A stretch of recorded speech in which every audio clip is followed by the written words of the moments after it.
Hint दिलेली आहे. पण कसं आहे, मला तोच विचार आहे, माझा पुढचा प्रश्न तोच आहे की जर उद्या म्हणजे असं कधी चॉईस खरं राजकारणामध्ये दिला नाही जात, पण तुमचं इन्क्लिनेशन काय आहे? म्हणजे जर चॉईस गिवन अ चॉईस की सांगितलं की मंत्रीपद अमुक आणि अमुक आहे, तर काय म्हणजे आरोग्य आहे किंवा नियोजन वित्त आहे, तर काय घ्यायला आवडेल? मला सन्माननीय मुख्यमंत्री देवेंद्रजी फडणवीस साहेब, उपमुख्यमंत्री एकनाथजी शिंदे साहेब माझे नेते आणि उपमुख्यमंत्री श्रीमती सुनेत्रा पवार वहिनी यांच्यावर पूर्ण विश्वास आहे.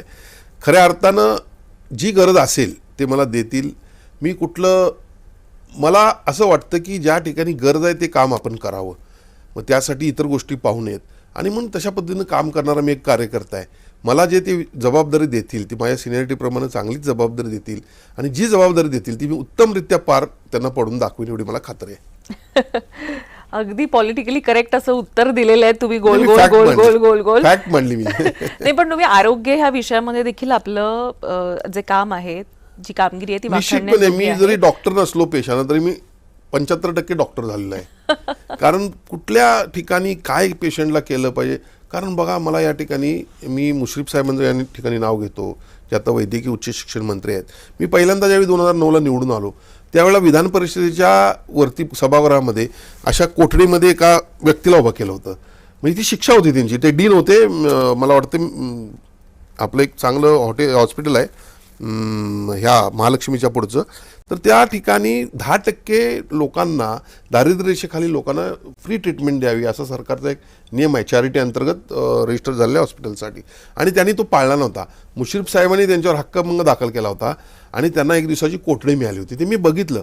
मी पूर्ण त्याचा अभ्यास केला की कशा पद्धतीनं रुग्णांना न्याय देता येऊ शकतो. आणि त्यावेळेपासून मी रुग्णसेवेमध्ये मोठ्या प्रमाणात काम करतोय. कारण प्रत्येकाची परिस्थिती मुंबईला येऊन ट्रीटमेंट घेणे, मी म्हणतोय एखादा आधार झाला तर त्यातून बाहेर येणं हे पण देखील आता बऱ्याच लोकांना जमत नाही.